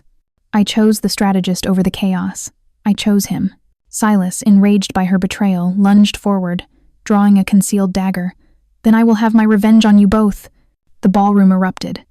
Damian moved with lightning speed, meeting Silas's attack head-on. The fight was brutal, intimate, and fueled by years of rivalry. Damian was faster, stronger, and driven by the protection of Evie. While Costa and the security team engaged Silas's men in a controlled skirmish, Damian focused entirely on Silas. The two men crashed through tables, the sound of breaking glass echoing the shattering of the last vestiges of the old guard's power. Silas managed to land a shallow cut on Damian's shoulder, but the rage in Damian's eyes only intensified. With a final, crushing blow, a precise, strategic takedown, Damian disarmed Silas and pinned him to the marble floor. "You lose, Silas," Damian hissed, his voice dangerously low. "You dealt in archaic violence and sentiment. I deal in absolute control, and you are irrelevant." Just as Damian was about to deliver the final, incapacitating strike, a muffled sound came from the side one of Silas's men, trying to aim a silenced pistol at the undefended Evie. Damian, driven by the instinct to protect, pivoted instantly, throwing himself between Evie and the gunman. The bullet was muffled, hitting the solid, impenetrable barrier of Damian's body. The room froze. Evie screamed, a sound of pure terror, watching Damian stagger, his hand instinctively clamping down on his side. Seeing their boss shot, Costa and the security team ended the fight with brutal efficiency. The remaining loyalists were neutralized. Evie rushed to Damian, who was slumped against the wedding altar, his face pale, but his eyes fixed on her. "No, no, no," Evie choked out, supporting his weight, her white dress quickly stained crimson. "The vow," Damian whispered, his lips curved into a painful, defiant smile. "I said I would protect you. The deal is sealed, Evelyn. Happy ending." He didn't pass out. He simply looked at the terrified faces of the politicians, the defeated form of Silas, and the horrified expression of his bride. "The wedding," Damian commanded, his voice weak but clear, "will continue. Evie, my ring." Evie, tears streaming down her face, slipped the heavy gold band onto his finger. The officiant, shaken but determined, completed the vows in a rush, pronouncing them man and wife amidst the scent of smoke, fear, and blood. The confrontation was over. The enemy was defeated, but the price of the Empire had been paid in blood on their wedding day. The hours following the attack were a desperate blur. Damian was rushed to a private, secure medical facility within the Volkov Tower. The wound was serious, a clean shot to the abdomen but survivable. Evie did not leave his side. The political fallout was managed with ruthless efficiency. The public was fed a sanitized version of the event, a terrorist attack by organized crime remnants targeting the city's most generous benefactor on his wedding day. The politicians, thoroughly terrified and compromised by the debt buyout, fell immediately into line, issuing statements of support and demanding the immediate execution of the North Dock development. Silas Abaddon was handed over to the authorities, the charges against him now far more serious. The remnants of the traditionalists were utterly purged. The morning after the wedding, Evie sat by Damian's bedside in the sterile, high-tech recovery room. He was pale but awake, a silent force of nature subdued only by his own human frailty. "The marriage is valid," Damian rasped, a weak smile touching his lips. "I checked the legal statutes before I went under. You're stuck with me, Mrs. Volkov." Evie squeezed his hand, her eyes still red from lack of sleep and shock. "You took a bullet for me, Damian. That wasn't strategy. That was real." "It was the final piece of the contract," he countered, though the coldness in his voice was now purely a defense mechanism. "I promised to protect you. I delivered." "And I delivered the Empire," Evie retorted, her voice firm. "The debt portfolio is secure. The politicians are compliant. The press is eating out of our hands. We won, Damian." But the price was almost too high. Evie had faced the full, brutal reality of their world. She was no longer an idealist. She was a survivor who had found love and partnership in the heart of darkness. "What about Margaret?" Evie asked, her voice low. "The mole. What did you do?" Damian's expression hardened. "She is gone. She was given an ultimatum, a new identity, a new life in a remote location, an absolute silence, or a public exposure of her role in your father's downfall. She chose silence. The past has been permanently erased, Evie. She will never trouble us again." Evie nodded, a sense of cold closure settling over her. The family she knew was gone. The future was entirely new. "The power you've created, Damian," Evie continued, looking out at the city. "It's absolute. It's too much for one person. What happens now?" Damian slowly turned his head to look at her, his gray eyes deep and serious. "The Obsidian Hand cannot continue to operate in the way it did. The old guard and Silas created chaos. My modernization created a threat. The price I paid yesterday was a reminder that this world is too dangerous to rule from the shadows." He reached for her hand. "We changed the structure, Evie. We used the legitimacy you brought and the leverage I secured. We begin the long, slow process of converting the Obsidian Hand into a legitimate power structure. We use the immense, untraceable wealth to fund projects that genuinely benefit the city controlled, of course, but projects that make us too valuable to destroy." "You want to go legitimate?" Evie asked, surprised. "I want to go unassailable," Damian corrected. "We will always control the shadows, but we will rule in the light. You will be my chief strategist in this transition. You manage the legal affairs, the public image, the political compliance. You hold the moral compass, Evie, however damaged it is now, and I will provide the steel to ensure no one ever challenges us again." Evie smiled, a genuine, fierce expression of acceptance.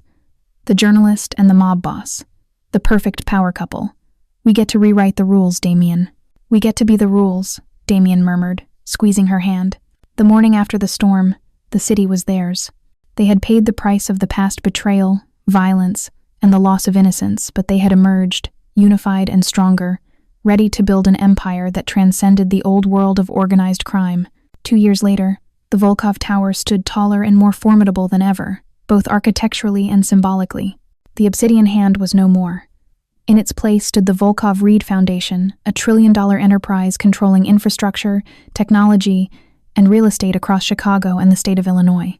The foundation was the city's largest creditor, ensuring political peace and economic stability. It funded schools, subsidized housing, and launched revolutionary infrastructure projects.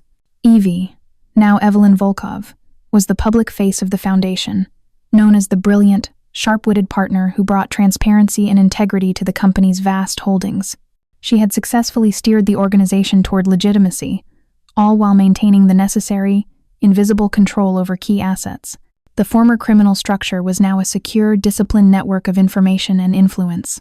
Damian, fully recovered, was the quiet, unassailable power behind the throne.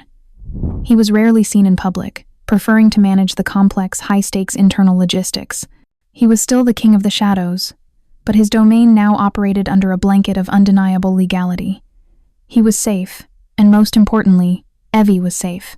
Their marriage was a true partnership, passionate, intense, and built on mutual respect for power and truth. Evie's journalistic instinct was no longer focused on exposure, but on identifying and neutralizing threats to their carefully constructed legitimacy. One crisp autumn afternoon, Evie walked into Damian's penthouse office. He was looking out over the panoramic view of Lake Michigan, where the sun was setting, casting a blaze of orange and purple across the vast water.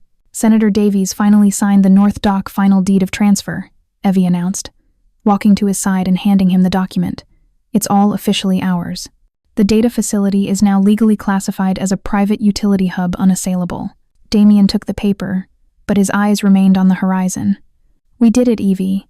The ultimate power play. The old guard is a ghost. Silas is a footnote. We survived the wreckage and built something that can't be touched. Evie leaned her head against his shoulder, their silhouettes blending against the Chicago skyline. We have the perfect life, Damian. Power, protection, and peace. It's a miracle, considering where we started. It's not a miracle, Damian murmured, wrapping an arm around her waist, pulling her close. It's strategy, coupled with a rare, terrifying vulnerability. He turned, facing her fully. The coldness in his eyes had been replaced by a quiet, fierce warmth. I married you to control you, Evie. I loved you because you showed me that the greatest power isn't in control of others, but in shared control. You hold the moral core of this empire. You are my light, Evelyn. Evie smiled, a genuine, content smile that rarely reached her face in the old life. And you are the only one who truly sees the darkness in me, Damian. We are perfect co-conspirators. They stood for a moment, simply basking in the silent, profound acceptance of their twisted, beautiful union. What about the future? Evie asked softly. Damian kissed her forehead, then her lips a tender, possessive kiss. The future is ours. We will rule this city, Evie. We will have children who are born into absolute safety, protected by the steel of my structure and the truth of your integrity. They will never know the trauma that created us. He led her to the balcony, where the last light of the day shimmered over the vast expanse of Lake Michigan. The city, teeming with power, commerce, and hidden secrets, lay stretched out beneath them. The price of the past was paid in full, Evie, Damian said, his voice resolute. But the cost of this future is eternal. They stood on the precipice of their empire, two souls who had collided in the darkness and found an unbreakable, dangerous love. The Mafia boss and the journalist. The king of the shadows and his queen of the light. They had their happy ending, a victory earned through ruthlessness, love, and the ultimate compromise. They would rule their world together, forever bound by the blood and the truth of Chicago's long, complicated history.